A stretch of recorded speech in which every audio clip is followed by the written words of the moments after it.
हम पढ़ रहे हैं शासक और इमारतें, कुतुब मीनार का निर्माण, उसकी स्थापत्य कला, उसके बाद में राजाओं ने किस आधार पर विभिन्न मंदिरों का, मस्जिदों का निर्माण करवाया। अब हम बात करते हैं कुछ होजों की, जो तालाब या सरोवर जल संग्रह के लिए बनाए जाते थे। तो आम धारणा यह थी कि जो न्यायप्रिय राजा है उसके राज्य में खुशहाली और वर्षा दोनों होती है। देखिए, वर्षा खेती के लिए जरूरी थी, खेती होगी तो लगान आएगा, लगान होगा तो खुशहाली होगी।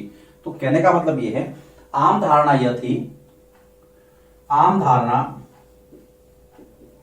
यह थी कि जो न्यायप्रिय राजा होगा,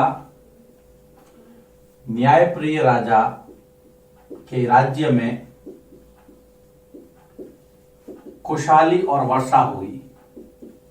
और वर्षा से हम होजों तक जाएंगे, क्योंकि वर्षा का पानी होजों में इकट्ठा होता था। खुशहाली और वर्षा होगी। सबसे पहला कंसेप्ट यह है कि खुशहाली के लिए वर्षा जरूरी है। तो होज और जलाशयों का निर्माण करके राजा जनता में प्रशंसा पाता था, क्योंकि जनता को ये बहुत जरूरी था। तो होजों तथा जलाशयों के निर्माण से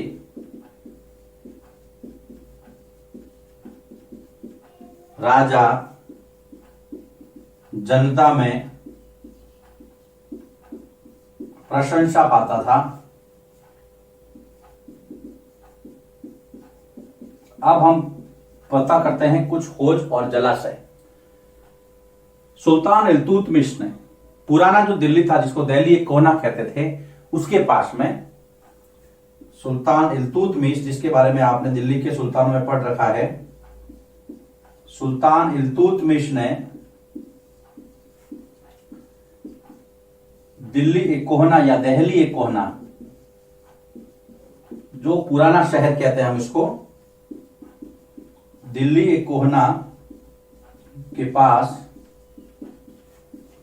एक विशाल होज या सरोवर बनाया, विशाल तालाब बनवाया, विशाल तालाब बनवाया, जिसे क्या कहा गया?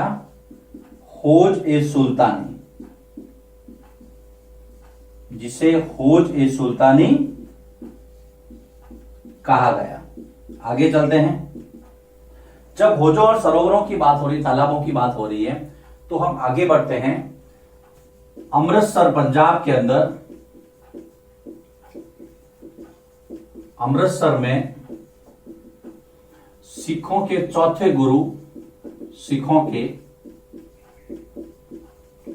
चौथे गुरु रामदास ने रामदासपुर शहर बसाया, जिसे बाद में अमृतसर कहा गया। बसाकर एक सरोवर बनाया, अमृतसर का तालाब। इसी सरोवर के पास पांचवें गुरु अर्जन देव ने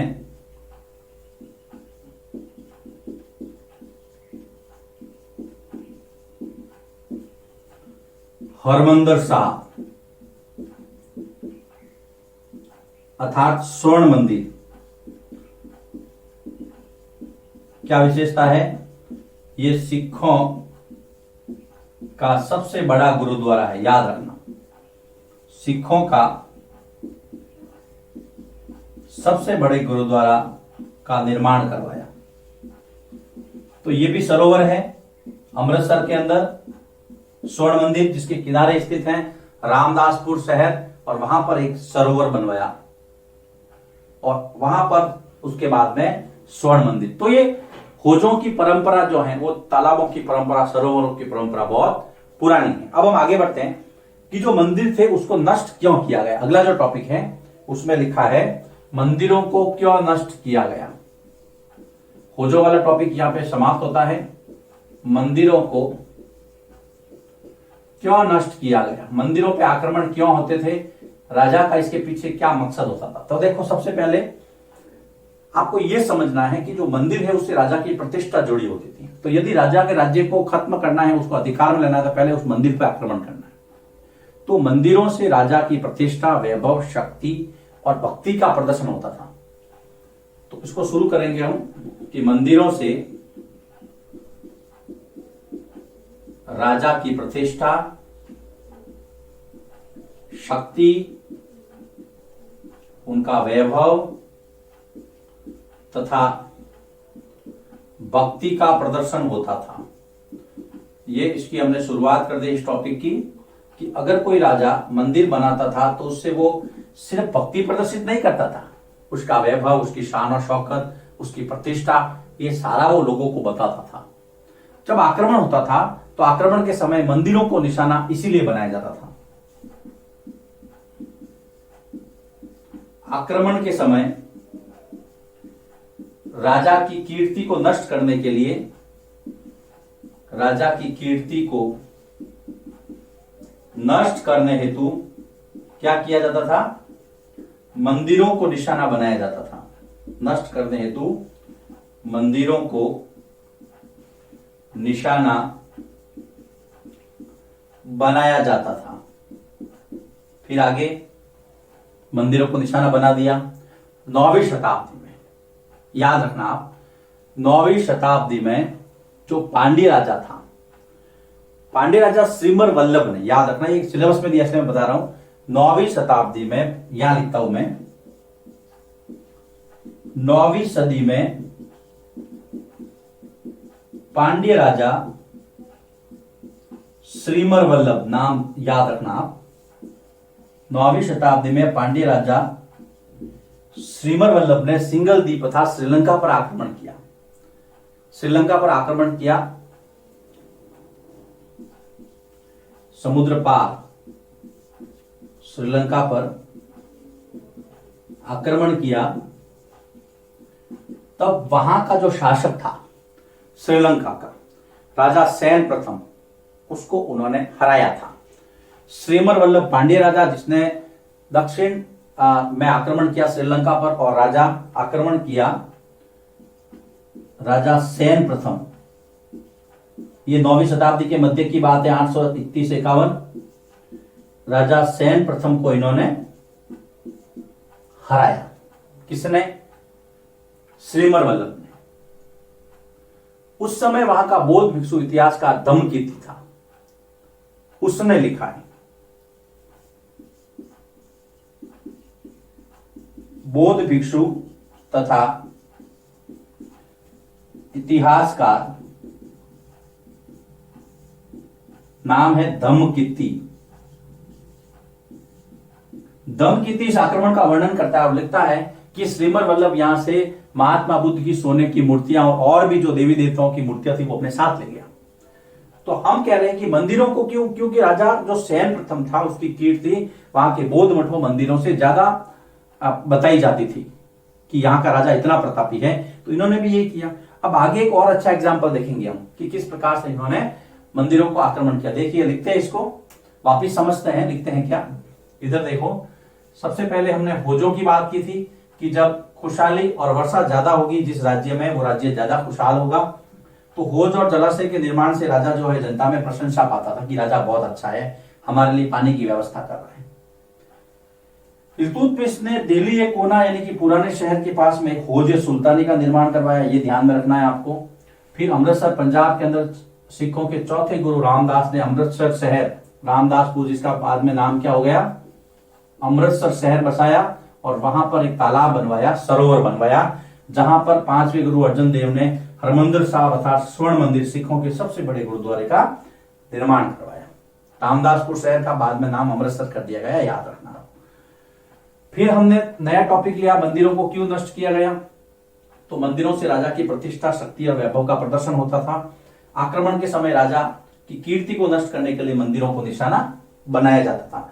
ऐसा पहला एग्जाम्पल पांड्य राजा जो श्रीमर वल्लभ है, उसने दक्षिण में श्रीलंका पर आक्रमण किया और वहां के राजा सेन प्रथम को हराया। वहां का इतिहासकार, बौद्ध इतिहासकार धम्मकीर्ति ये लिखता है कि वो वहां से बहुत सारी मूर्तियों को अपने साथ ले गए आक्रमण करके, बौद्ध मूर्तियां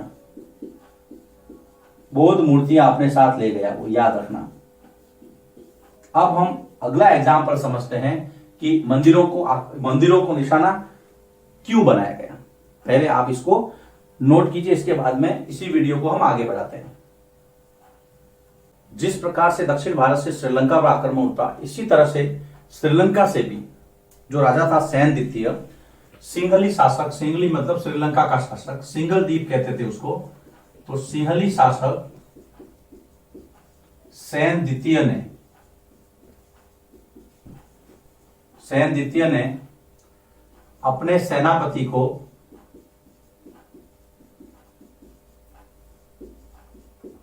मदुरई पर आक्रमण का आदेश दिया था। अभिलेखों से ये बात पता चलती है, मदुरई पर आक्रमण का आदेश दिया था।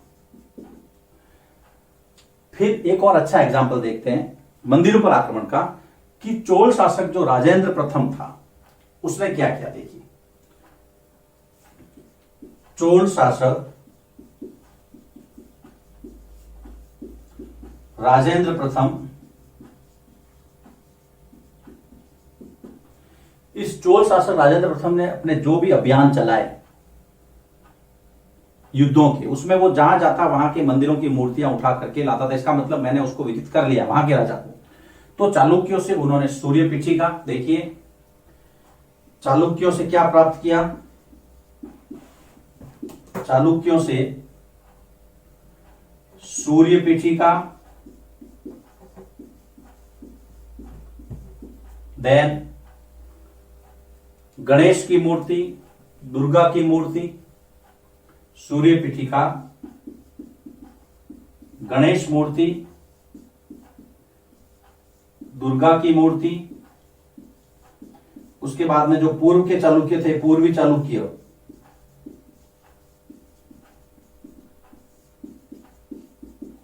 पूर्वी चालुक्यों से उन्होंने नंदी की मूर्ति वहां से उनको हरा करके ले आए वो अपने साथ, नंदी की मूर्ति। फिर कलिंग पे आक्रमण किया, पूर्वी चालुक्यों से नंदी की मूर्ति। फिर उड़ीसा पे आक्रमण किया कलिंग पर, तो कलिंग से भैरव, जो कि शिव का एक रूप होते हैं, भैरव तथा भैरवी की मूर्ति, भैरव तथा भैरवी की मूर्ति। पालों पर आक्रमण किया, पाल बंगाल, पालों से बंगाल के अंदर मां काली की मूर्ति। ये सारी मूर्तियां वो अपने साथ लाए। कलिंग से भैरव भैरवी, पालों से पाल बंगाल के अंदर शासन करता था पाल वंश, वहां से मां काली की मूर्ति, और इनको सबको ला करके जो अपना जो शिव मंदिर था तंजौर वाला, राज राजेश्वर मंदिर, वहां पर स्थापित किया मां काली की मूर्ति। इन सभी को मतलब इनको, ये सभी, इन सभी को शिव मंदिर जो कि तंजौर के अंदर था, शिव मंदिर तंजौर में स्थापित किया। शिव मंदिर में लाकर के उनको स्थापित किया। इसका मतलब यह है कि जब भी कोई इस शिव मंदिर को देखने आता तो ये सारी मूर्तियां भी देखते वो लोग, पता करते कि हमारा जो राजा है वो कितना शक्तिशाली है, इन सबको जीत करके यहां ले आया। इसलिए मंदिर पर आक्रमण किया जाता है। एक और गजनी का सुल्तान महमूद गजनवी, जो कि राजेंद्र प्रथम का ही समकालीन था। गजनी का सुल्तान महमूद गजनवी, इसको महमूद भी कहते हैं, राजेंद्र प्रथम का समकालीन था। ये छोटे मोटे लुटेरे से कुछ बड़ा कुछ भी नहीं था। इसने भारत के मंदिरों को तोड़ा, अपवित्र किया। देखो, महमूद गजनवी ने, महमूद ही लिखता हूं मैं, महमूद ने भारत के मंदिरों को तोड़ा, इनको अपवित्र किया, धन लूटा। यह कोई बड़ा शासक नहीं था, केवल एक लुटेरा था। यह कोई बड़ा शासक नहीं था,